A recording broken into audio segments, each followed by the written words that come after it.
Every legend begins with an obsession. In the 1930s, one man believed that speed wasn't just a race, it was a way of life. His name was Enzo Ferrari. Ferrari didn't just build cars, he turned a nation's pride into a heart that beat with passion. Through every era, heroes came and went: Ascari, Lauda, Villeneuve, Schumacher. But Ferrari was always there, in the middle of the track, at the center of passion. In the 2000s, Michael Schumacher made Ferrari synonymous with immortality. But immortality is sometimes the beginning of a curse. And now, the curse begins.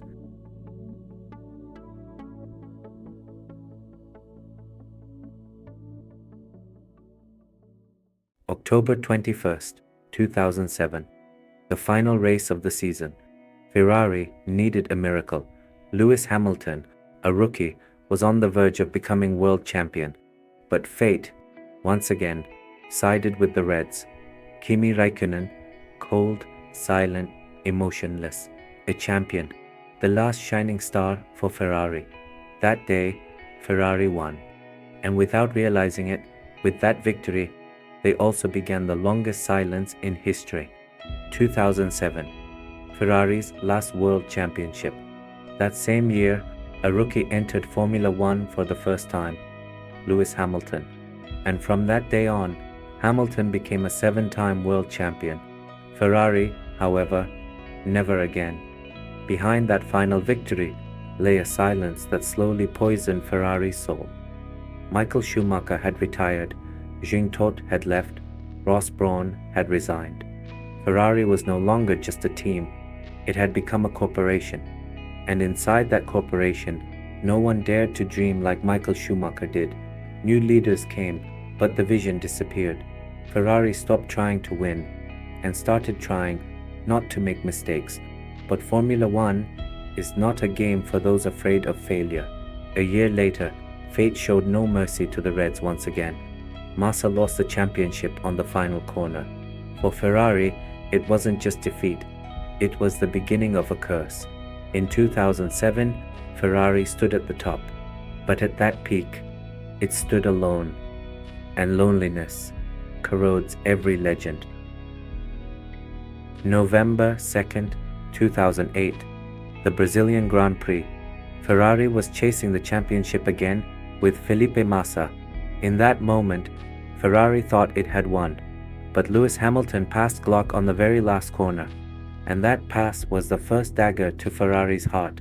Massa, in tears, finished second in his own home race. For Ferrari, this wasn't just a lost title. It was the moment faith was broken. In 2009, the rules changed. New aerodynamics, KERS systems, double diffusers.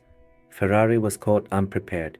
The engineering mind left after Schumacher had scattered. Ross Brawn built his own team, and that team, Brawn GP, won the title in its very first year. Ferrari's brain now belonged to its rivals. In 2010, Fernando Alonso arrived, a savior, a fighter, a relentless spirit. Ferrari saw rebirth reflected in his eyes. That year, everything came down to the final race in Abu Dhabi. But Ferrari made a strategic mistake. They called Alonso into the pits too early, and ahead of him was Vitaly Petrov. Petrov became Alonso's destiny. Lap after lap, Alonso couldn't pass. And at that moment, Ferrari's real problem became visible.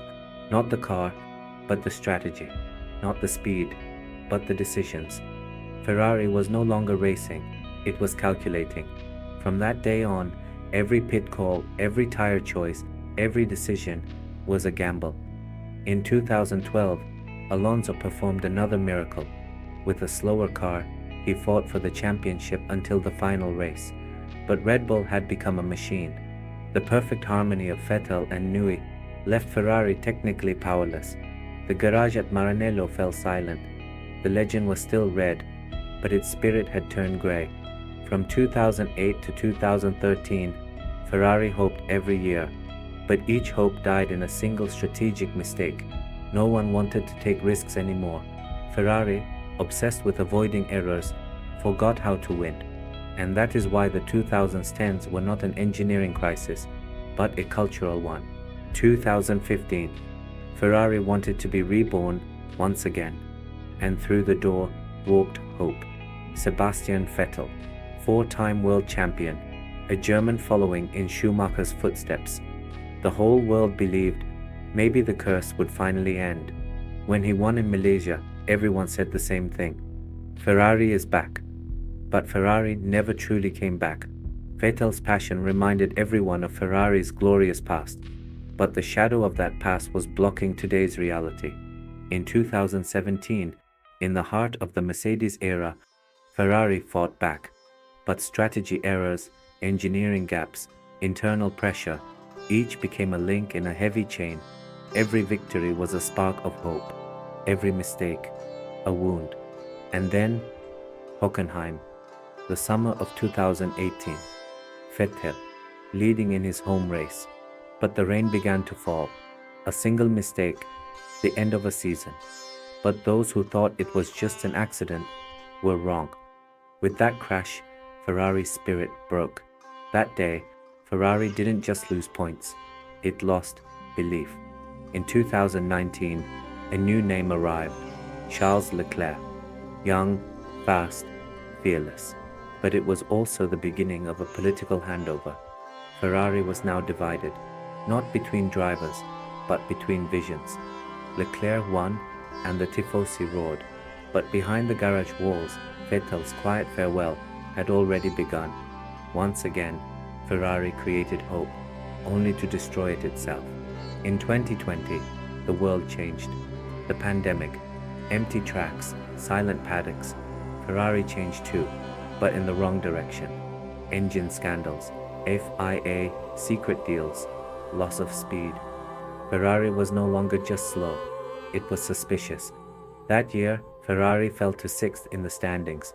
For the first time, the red color became a symbol of shame.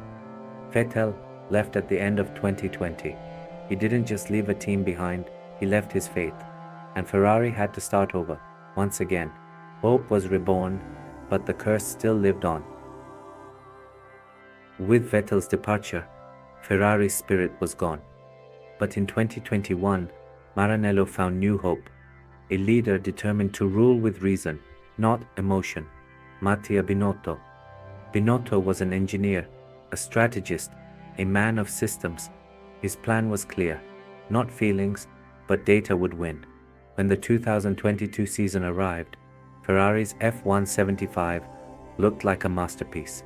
Fast, agile, aggressive, and when Charles Leclerc won the first race, the Tifosi believed again. But in Formula One, being the fastest is not enough. The mind must race too, and Ferrari's mind was tangled in panic. In Monaco, strategy collapsed. In Silverstone, a pit disaster. In Budapest, the wrong tires. Every race became a laboratory of failure. In its pursuit of scientific precision, Ferrari lost the human factor. The radios were hesitant, the strategies timid. Leclerc asked the same question after every race. We had the pace, but why? Binotto stayed silent. His silence was the calm before the storm. Ferrari began 2022 strong, but ended the year lost again. Against Red Bull's engineering perfection, Ferrari's brain grew tired. And when 2023 came, the only thing that had changed were the names. Binotto resigned. Ferrari restructured once more, but one thing hadn't changed: fear. Ferrari had become so afraid of making mistakes. It had forgotten how to take risks. And Formula One does not forgive the fearful. Ferrari was fast again, but mindless. And in that silence, the curse was still breathing. 2024. One of the most unexpected, most legendary transfers in Formula One history was announced. Lewis Hamilton signed with Ferrari. The world froze, because this was more than a transfer. It was a symbol. In 2007, when Ferrari last won the title, Hamilton had just entered Formula One. And now, 18 years later, that same Hamilton was dressed in red. An emperor had come to revive another empire. For Hamilton, this was a final dance. For Ferrari, the last chance. Charles Leclerc, the promise of youth. Lewis Hamilton, the symbol of experience. For the first time, Ferrari had united two eras in one car, past and future. But once again, history asked Ferrari the same question. Are you fast or are you wise? Ferrari stormed into the 2024 season, but the curse struck again. Wrong tires, wrong timing, wrong calls. Everything looked perfect, until it wasn't. New leaders, new engineers, same fear. Ferrari was still thinking more about not failing than about winning. When Hamilton finished second, the crowd rose to its feet. But he knew well, in Ferrari, second means defeat. He too was now part of the curse. 2025 arrived. Ferrari was fast again, but still alone. Red Bull was still flawless. Mercedes was rising again, and Ferrari kept fighting its own shadow. They were no longer losing on track, but on the pit wall. Hamilton became part of Ferrari's history, but history denied him the championship. And so, even the greatest winner in Formula One could not break Ferrari's curse. Ferrari was no longer just a racing team, but a sleeping giant. Every curse has a root.